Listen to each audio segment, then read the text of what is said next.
Look who's back in the house. Dirty Diz, the Christmas Dizzy. Welcome back, bud. Fucking good to be back, boys. Crembo edition. We're happy to be here, hanging out by the fireplace. Just wanted to talk to my friends one last time. Want to spread some holiday cheer. Mm-hmm. Yeah, we are finally here. Holy shit. Week 17, championship week. We got the championship for the actual chip, and we got the sewers going on down below. Who's going to take home that Sacco? And who's going to take home one of these sweet babies right here? Hey, I got to say, did I not predict Nick going to the Sacco? I picked it weeks and weeks and weeks ago. Something. Yeah, I mean, the writing I felt like was on the wall a while ago. Probably because we were all talking some massive shit about those trades that he did. And lo and behold, here we are. What a warm welcoming we gave to Nick in this league. He got fleeced on some trades, by members, but also did it himself. Had some injuries, had some bad matchups, found himself in the Sacco, and year one, and I hope he takes some of the trophy. Yeah, it was crazy to see Nuts' little fast facts, the fun facts for historically in the playoffs there. And for us to only have two prior rookies in Jesse and Redmond, which is just so good to have Red down there. Jesse, I kind of feel like has floated around the sewers a bit over the years, so it's like not too much of a shocker. But then you get Red in there, and it's like, yeah, now we're really talking. Stirring that pot, Gobby. There you go, bud. Shout out Nut. Shout out Podley when it comes out in the Nut Report. Dude, I was just going through doing a deep dive. It's just fun to go read the history of the DVFFL. Just love the way it's written, especially when I went back to back. But it's it's just great. We've got someone trying to join you on that little mountain of yours, Willie. How does that make you feel? It's just I've been thinking about it ever since my loss in the first round. It's I told myself at the beginning of this year, no matter what, take down Calvin. And I didn't pay enough of a price. I should have just sacrificed my season for next year and just went balls to the wall, all in. I probably would have made the wrong move, though. I don't know. My luck this year, just the way fucking things started shaking out at the end. Yeah, I mean, if we would have gotten to this point and you had made a pretty substantial trade that made it so Calvin didn't get to the championship, I think we all would have been thanking you a little bit. Thanks, Willie, for selling your soul to save us. Yeah, but I don't know, man. I also just I'm having a hard Tron because I just can't. The Sacco, going from Sacco to first, I'm okay, that's respectable, but then I need Tron to be shit talking me more and stuff. When I played him in the first round, I was like, dude, I'm getting beat, and I feel like it's the Christmas ghost over here teaching me a lesson. But at the end of the day, I gotta say, this is probably my least favorite championship I've ever seen in this league. Mainly because I just don't want the two. I guess it's probably how people feel about the Wilsons. If we ever to go to a chip together, it's nobody wants to see us in there. I definitely don't want to see the Carries in there. And I'm excited. I think you, because you're I don't know, your personality is, you're not necessarily a carry there. You're just a fucking dirty Diz. You're one. I'm for the people, remember? Taking out Nut as the 8th seed. I'm for the little guy. Dude. Not these fully loaded teams or Tron getting lucky with some BS trade to get him there. I was in the dirt, dude. Yeah, dude. Rose from the cracks. Exactly, yeah. But, yeah, so, people have been listening to me talk in the last couple of weeks. I want to hear how you've been feeling, Diz. Because obviously, you beat Goliath there. The people's champion. You're riding high into this matchup. Break it down for me. Yeah, absolutely. When you put it over the 2-week frame of round 1 and round 2, quite a roller coaster of emotions. Going into the matchup with Nut, I obviously thought that I had a chance to win, but if I'm being completely honest, I didn't think I would win. His team was a lot better than mine. But as I said in my little response to him, I just believed, I was like, I can do it. Just got to believe. yeah, you just got to believe. So also Nut was a very gracious loser in that, and I commend him for it. I knew the sting coming from him.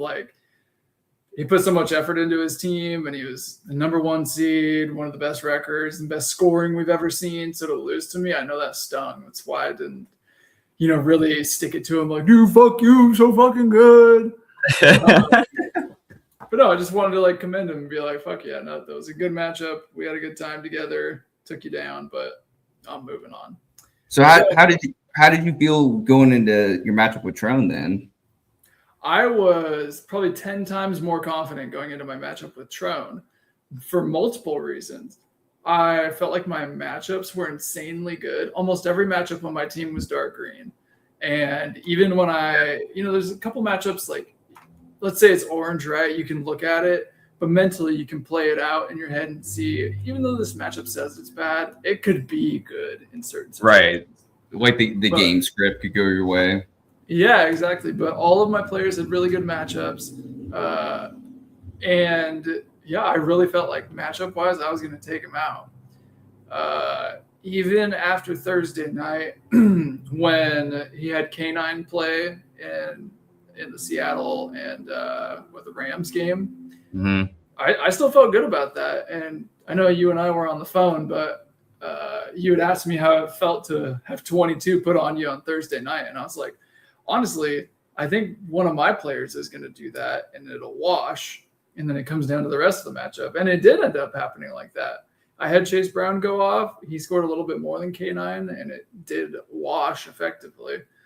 Well, you have the experience too, because I feel like this entire season, that was kind of like the story of every week for you was somebody on Thursday night would just go off against you. And we've all talked about it in the league where it's like, yeah, sometimes, you just walk down your win for the week there off your Thursday performance.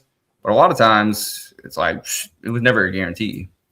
Yeah, absolutely. I said it so many times this season, the fucking Thursday night curse. I would really think I lost 3 matchups. I know one of them was to Red too, and that pissed me off so bad.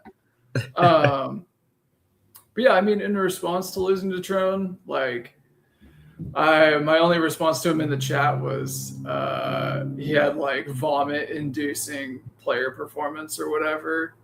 I think it's one thing to just get scored more. We had a really good matchup. It was 122 to 136. We both blew up this week. But to have it done by motherfucking Chris Olave and the Saints D, are you kidding me? The Saints organization needs to be nuked off the planet for what they allow these players to do. Should we slide Gino in there too? Yeah, honestly, fucking funny enough, yeah, that's where he started too. He's always been tainted. No, he started with the Jets. Oh, that's right. Mm-hmm. Man, but yeah, fucking, I get it. If your best guys are going off, I expect that.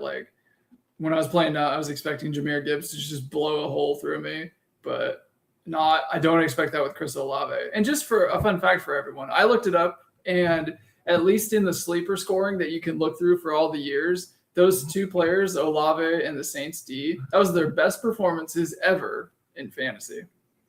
Against me. Ever, huh? Damn, I didn't even realize that. I was thinking just the season. No, that's what I looked up for all of the years that they show in Sleeper. Yeah, it's crazy to me, man, because I was thinking the same thing, but then I remember Nut brought it up on a Podly episode a couple weeks ago, and it was talking about the strategy that Gary used to always use for throughout the season. There would be a point in the season where he would shift, and he'd be picking up these the defenses that you're looking at in the middle of the season. You're like, dude, this looks like dog shit. And then like guys that you wouldn't even be thinking of. Like, why are you picking them up? And it's all just about like planning for the matchups in the playoffs there. Like, if you're already feeling good enough to make it. And I do commend Trone on picking up like the Saints D. Fuck Chris Olave. I was not expecting him to still like do that. But the Saints D, historically, they've always been like a pretty good defense. Not like the best, but they're usually pretty good. Yeah, DC 40 hands. Yeah, DC 40 hands. But yeah, it was just like I remember like doing some research and the articles, and even on some of the podcasts, they were talking about like kind of gearing up for some of those playoff matchups, and Saints D was being talked about all the time. But Trone already fucking picked him up like forever ago, and now here we are, and it's paying dividends. Yeah, it was definitely a good tuck by him. I mean, that matchup is perfect, obviously. The other thing that pissed me off was one of my most favorite matchups, and there were even memes online about it, that the Raiders were playing the Texans. And it was the fact that it was the worst offense versus the best defense in the league. And I was like, dude, they're going to score fucking 3 touchdowns, the Texans D. And what do the Raiders do? They go out there and put up fucking 20 points on them and almost win. And I was like, what is this? I don't understand. Raiders are the gift that keeps on giving, bud. Seriously, yeah. So they fucking, not only have they been just completely terrible this year, but they just bite me in the ass right at the end of the season. Yeah, dude. That Raiders Houston matchup, Nuts comment is gonna live rent free in my head forever now. Genty laughing at me. That's why I'm Genty's jester down there, because just like I was like, dude, this makes no sense. And this is the epitome of the fucking 2025 playoffs for us. It's like it's backwards land. We're in the upside down right now because shit that's supposed to be happening isn't happening. Things that nobody's expecting is happening. It's just crazy. But I think that's also like kind of what you're talking about with the vomit performances and all that. I think that like I have such a hard time liking Trone's team. Like I'll pick him throughout the season and be like, yeah, I can, like on paper I'm looking at it. You're like, okay, yeah, he's got some guys on there. It's just injuries or fucking just weird teams that I'm like, yeah, or they're just like lame players you wouldn't think about your own team. I'm like, I never in a million years I'm trying to get the number 1 wide receiver for the Saints. And unless it's Michael Thomas from back in the day, but like, it's just, it's just one of those teams again where it's a classic Trone team where I feel like it's all these guys that have just been working down there, waiting for their time or whatever, and they just all seem to be popping off right now. Fuck that noise. But with that said, we do have to go on here and talk about these 2 carries. Boo. Yeah. I would say something, but I can't say it on air. But you know what I'm talking about. Yes, I do. I had mentioned this to you the other day, Willie, that when I came into the league, one of my biggest achievements that I was striving towards in the league was to get a championship before both of my cousins. Because I felt like it would be really funny that they played in it for so long, and I'm like, hey, how you doing? I fucking beat you. Yeah, exactly. So when Cal won last year, I was like, okay, fuck, I would really like to do this specifically for Cal, but at least I can get one over Pate. And now that Pate has the potential to win one, I'm like, fuck, man, I can't do it no more. So. Yeah, dude. No, dude, it's I feel like in a lot of ways, this particular matchup in the championship, first of all, we never had, siblings or relatives play each other in the championship. So that's a first for us. And then second of all, it's just like, I don't know. It's just such a weird matchup for like record wise. You got the Cal going back to back, trying to tie me, obviously. Your personal vendetta now with Trone because he's the last member to not get a championship. And I don't know. I feel like it's kind of like there's certain records and like just appearances and stuff like that that are kind of in play. Like the little sub like storylines, like when you're going to the Super Bowl weekend, it's like, oh, dude, there's a little drama over here or some shit. Oh, By the way, these guys, it's just they can't stand the cousin on cousin action.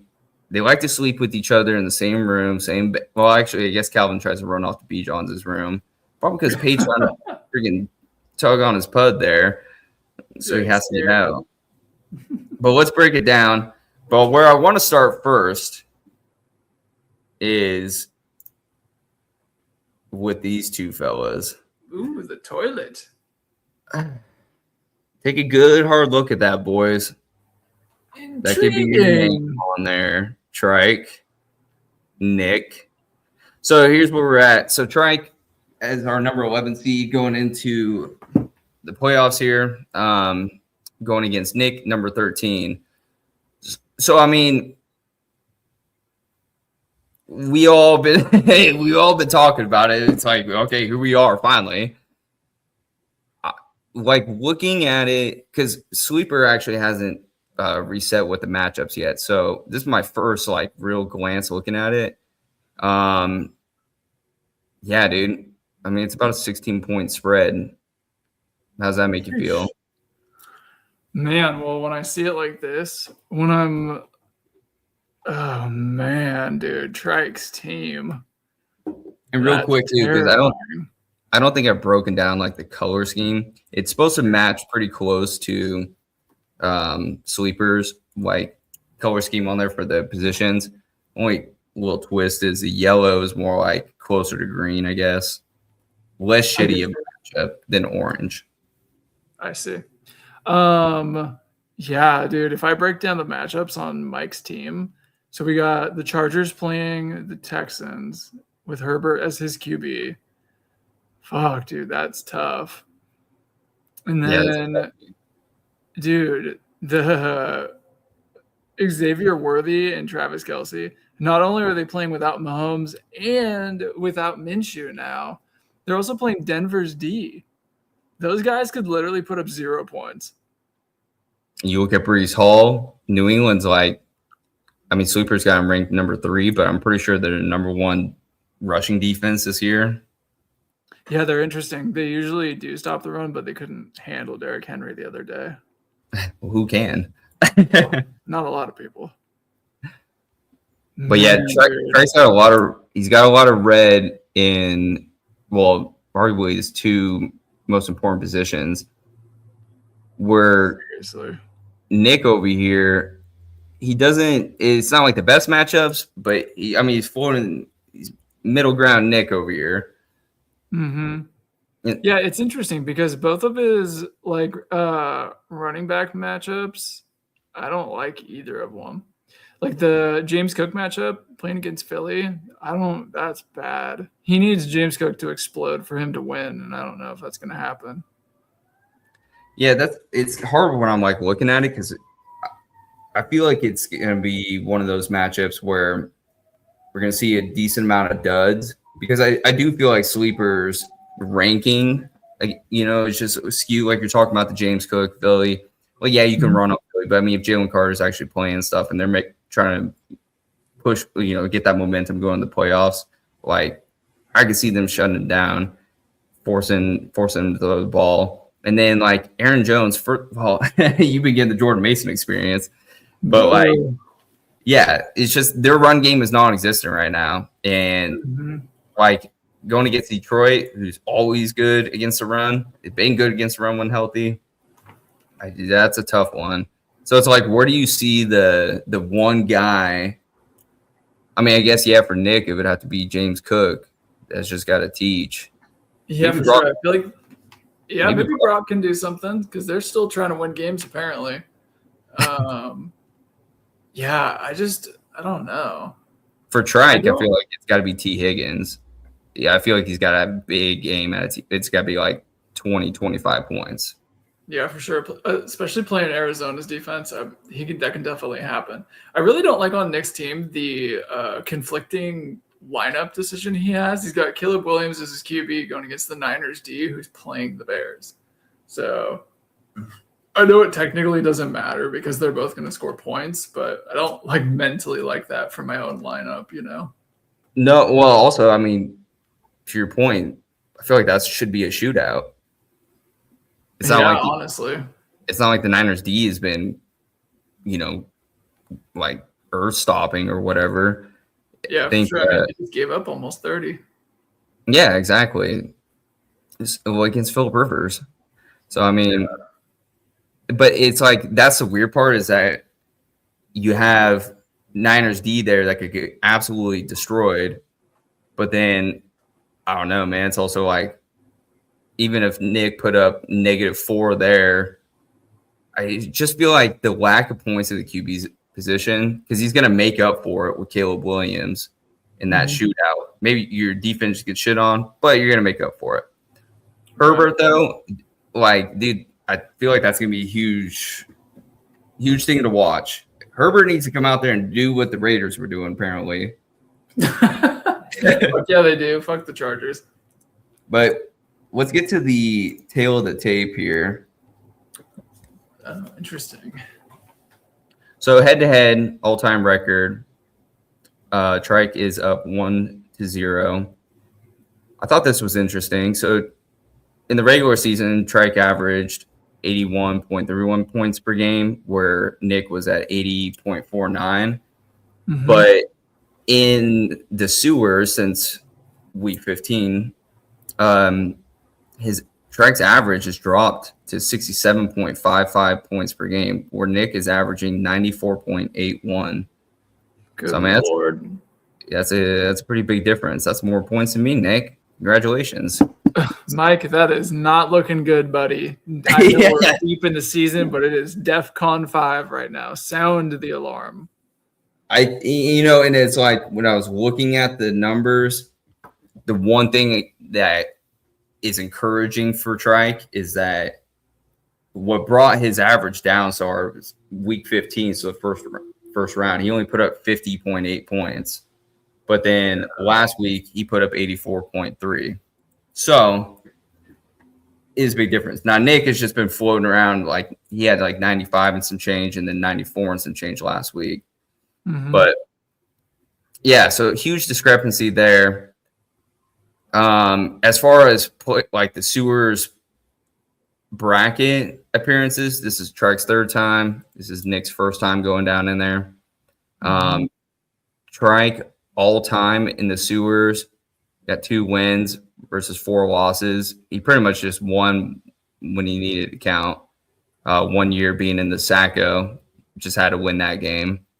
And then his second time in the sewers there, he won in the first round, so he didn't have to play anybody again. But Nick, I mean, starting off 0-2 right now. So really got to be thinking about the stats, the legacy stats. But like I was saying, for Nick's team, the James Cook factor is what separates him. I mean, James Cook went off last week and, got him to that 94, 95 area that he wants to be in. But man, dude, we've talked about it so much on like this season, but like putting up 50 points is so fucking tough. Yeah, that is shit. That's point levels that you can't just correct with like a lineup change. That's a big team down. Yeah. And I guess if we're counting this, as far as experience goes, Trike's been in a Sacco before and he made it out alive. Nick, we'll see. But then also working against Nick historically, the number 13 spot or seed has won the Sacco 4 times, where the number 11 has never won it. Oh shit! So destiny.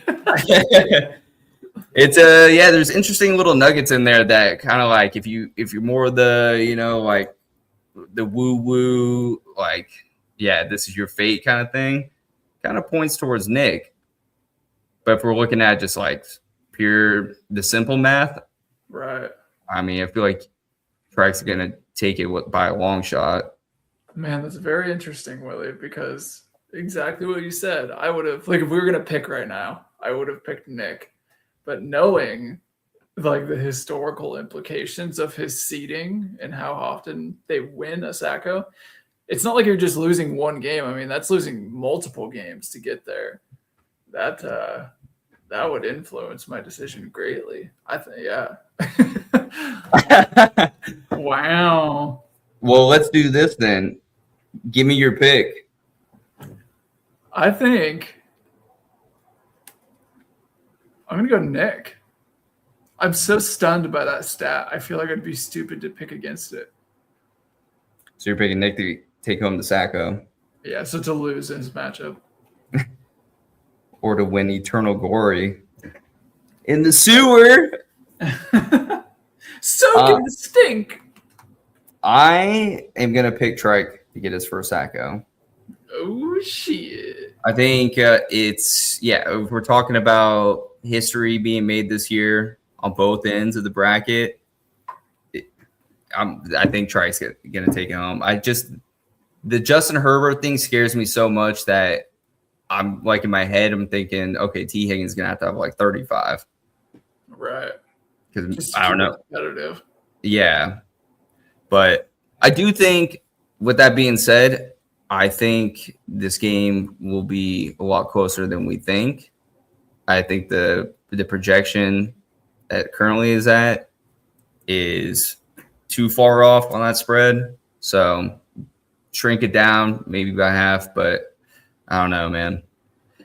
Trike, it's that time, buddy. Hop on that 3-wheeled machine. Yeah, start ripping. Start ripping, start running. Run for the hills. Yeah, you guys better start praying to that guy sitting behind Dill right now because he's about to bring someone a fat lump of coal. Actually, he's going to take a shit in your stocking. All right, let's start now redirecting our attention to the championship. What are these pictures we've got here? Cal looks like a homeless man. I purposely chose this one. That's Calvin's boy. I think he was being a little rat and pissing on the side of the house over there. Yeah, and you got Trone here, resembling the Sacco, and now in a championship. Mm-hmm. So Cal, the number 3 seed, we know his story. He's been just cruising right along. Also broke the record for points per game and most 100-point games this year alongside Nut. Nutty has just had the step ahead.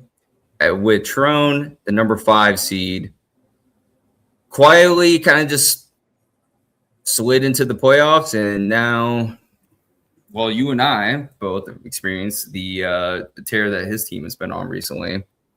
So fumbles and tumbles his way to the fucking championship. And sometimes that's the way she goes, my boy. Yeah. But the tail of the tape, we break it down. A couple of founding members here. So Cal holds the head-to-head all-time record with 11 wins, 8 losses. The points per game for the regular season for these guys, yeah, I mean, Cal's like almost a solid 10 points ahead of Trone. 114 is just crazy, dude.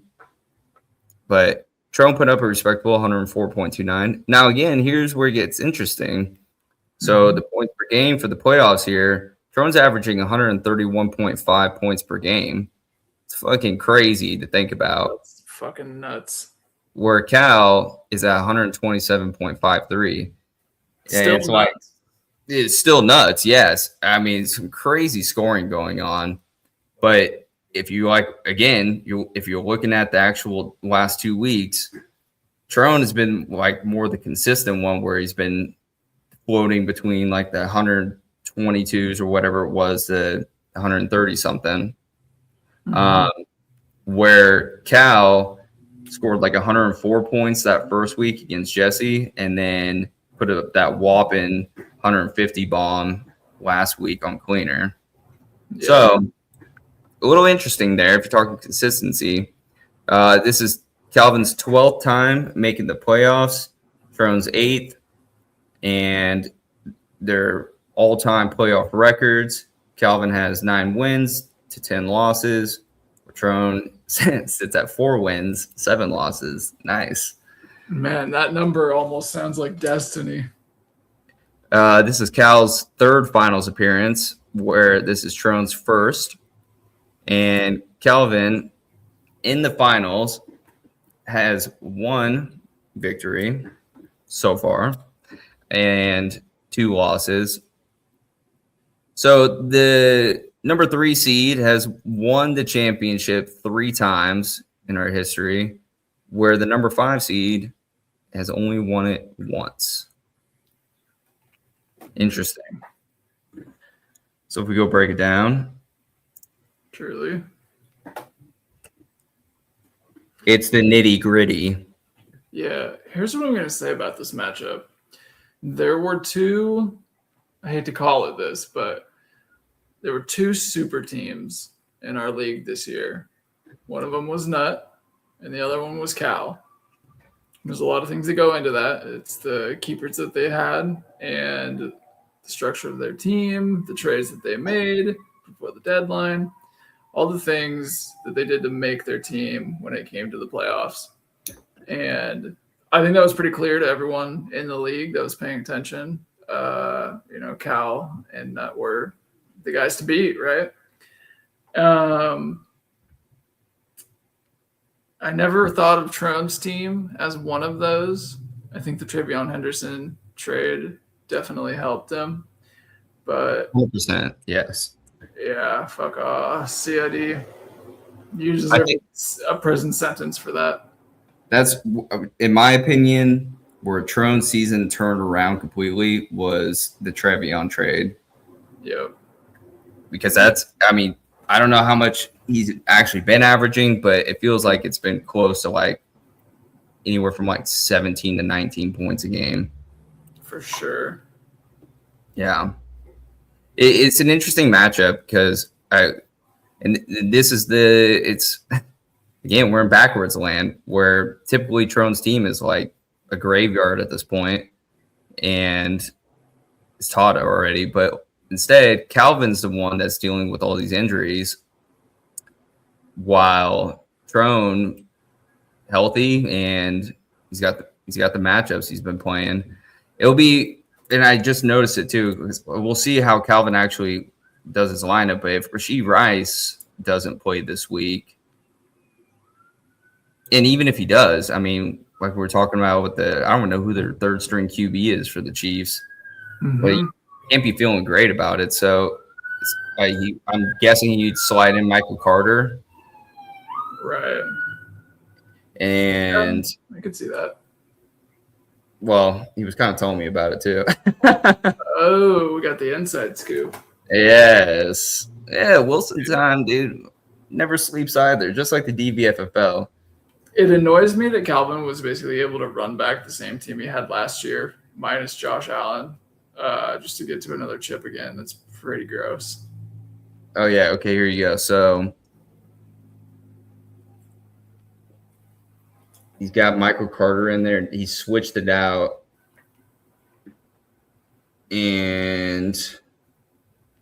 Or maybe I just didn't switch it out. Either way, he's got that same point projection. So actually, Calvin's point projection doesn't change with Michael Carter in there. Here's what I'll give you on a couple of these matchups. So we have the Rashee Rice thing going on, injured, like concussion head plus terrible QB possible. The Chris Olave thing, Trone got so fucking lucky with that last week. I don't see that happening again. But I've been saying that, dude, and the dude's been doing it. I think he scored a tutty ever since Trone played me in the regular season, like week 13. Oh my god! Like, I'm gonna go fact check that, but I'm 99% positive he's had a TD every single week since then. Yeah. Me oh my. Keep going though. I'm doing research. Yeah. I like the matchup for Joe Burrow, Arizona's defense. The CMC matchup is kind of mid. The Bears' defense is pretty good. Not great, but it's stout, I'd say. You think the Bears need though really stop McCaffrey? No, but I mean, if there's anything like it can change it from You like nitpicking, a 30, I guess. yeah, like it can change it from like a 35-point game to 25. RJ Harvey playing against Kansas City's D. And the only thing left of Kansas City is its defense. So they got that going for them. And Andy Reid's belly. Yeah. Man, I love watching the collapse of the Chiefs. It's so delicious. Yeah. I think that's what I would nitpick on Cal's team. On Tron's team, man, fuck the Jets, dude. He gets lucky with the Jets matchup again, and his whole Patriots team is loaded for it. So annoying. Oh my goodness. Yeah, well, some really nice matchups. I'll break it down on Trone's side because I'm sure it hurts to look at it. It's too soon for this shit. Yeah. Believe me, I felt that same pain when I was having to do it last week. Yeah. Yeah, the New England stack there, like a trio he's got, I guess. It's so like it shouldn't make sense, but it's been making a lot of sense recently because it seems like those are the three guys doing things for the Pats typically. Now Stephon Diggs pops out, blows up a game, but it hasn't been consistent. We're like Hunter Henry, dude, it's just he comes out of nowhere and scores 7 points or whatever, 6 points. It's like I didn't even see that dude catching balls out there. Seriously, he's so consistent with targets. It's crazy. But I guess also, again, going back to the matchups, remember the big reason why I was trying to trade for Trevion was because the Patriots had such an easy schedule going forward for all their skill positions. Mm-hmm. And it's like you're seeing it because, look at the division they play in. Doo-doo pain. Mm-hmm.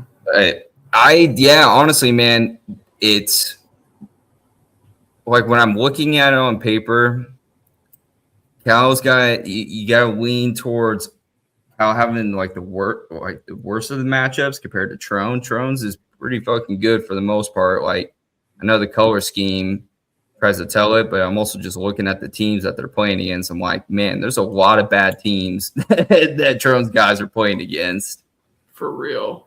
Where on Cal's side over there, you got Joe Burrow, I think Joe Burrow is going to be huge for Calvin. He's going to need a motherfucker to go out there and put up another 4 tutties or something like that, just to keep pace. I think CMC, former champion, he's going to get it done. But it's it's going to be Cal's big 3, I think, because I don't necessarily see maybe, I guess, fair play. God, I don't want to throw fair play in there like that. But I feel like it's going to come down to big 3 there for Cal because Justin Jefferson just isn't. Dude, we're picking Chris Olave over Justin Jefferson right now. And by the way, I did fact check it. He hasn't scored every single week, but since week 13 when I played Trone, he had a TD, 0 TD, and then 2 TDs. Oh my God. He's at 4 TDs, so pretty much 1 TD a week, essentially. He can't be stopped. But it's just all the question marks for Cal's side over there. He's just gonna need one of those, the Jeffersons or the Warrens. You need the Broncos D to do something. Fuck, man, I don't know, dude. Because even Michael Carter going against Cincinnati's D, I don't care what Cal's saying over there about the workhorse. Workhorse got him 6.5 points last week. It's just pretty much the same projection you got right now. Right. I'm ready to pick, and I hate it. Yeah, you picked first. God damn it. I hate to say it, but based off matchups alone, I have to pick Trone. Those similar matchups just waxed my ass last week, and I can't pick against it. Yeah, honestly, I'm picking Pate. And it feels dirty to say. I just can't stand the construction of Pate's teams, like pretty much every year. But it's finally showing up for him. The dude's hot at the right time. I know Calvin is also putting up points, but it's like, again, if you're playing the game of attrition here, Cal's losing guys left and right, where Trone's just healthy and in full stride. Man, dude, it's going to come down to Henderson also. Like, we have to factor that in, that there's a chance he might not play. If he doesn't play, this whole fucking thing, I think, gets flipped upside down. And I'm going back to Cal's side. But if Henderson plays, no limitations, the sky's the limit. Yeah, honestly, all of Trone's matchups are like blowout matchups, and that's why it's going to be really tough to beat. Really nice to say. Trone will be the second ever to have a Sacco or win a Sacco the year prior and then turn around and go win a championship. You can thank our good pal Mavericks for handling that the first time around. But yeah, it would be crazy. That would be we're going to have based off our picks, we'll have a new Sacco champion and a new champion. Yeah. A lot of history made this year. Crazy. Very crazy. I just don't even – I want to talk about my team. But hey, everybody else's team that's in between, but yeah, there's no chance. Yeah, we're just all first, holding our puds. If you ain't first, you're last. Real quick, too. Notice up in the top right corner there of the screen, that's a QR code for DVFFL's merchandise website. If you guys need some fresh gear, just scan up over that. Go check it out. Subscribe down below in the link. Leave a comment. That's all I got. We're going to go party this now. So yeah, Merry Christmas to everyone. I hope everyone has a very blessed holidays. I wish we could all get together somehow on the holidays, but that doesn't really happen. But yeah, hope everyone enjoys their families and enjoys the warmth. And I hope that Calvin and Peyton tie in the championship, and then we decide that no one wins. Yeah, just remember, boys, 3 right here. A long ways to go, so Cal. Yeah. No, happy holidays, everybody, and Merry Christmas. I hope you guys spend some good time with your loved ones. I know I will be. But yeah, it's been fun. Can't believe we're actually finally here. Week 17, and then we go back to, I guess, our normal lives. Yeah, whatever that is. I'm still not back to normal life. On damn Excel spreadsheets for DVFFL, but that is because we never sleep. So go check out the website, dvffl.com. Check it out. We're out.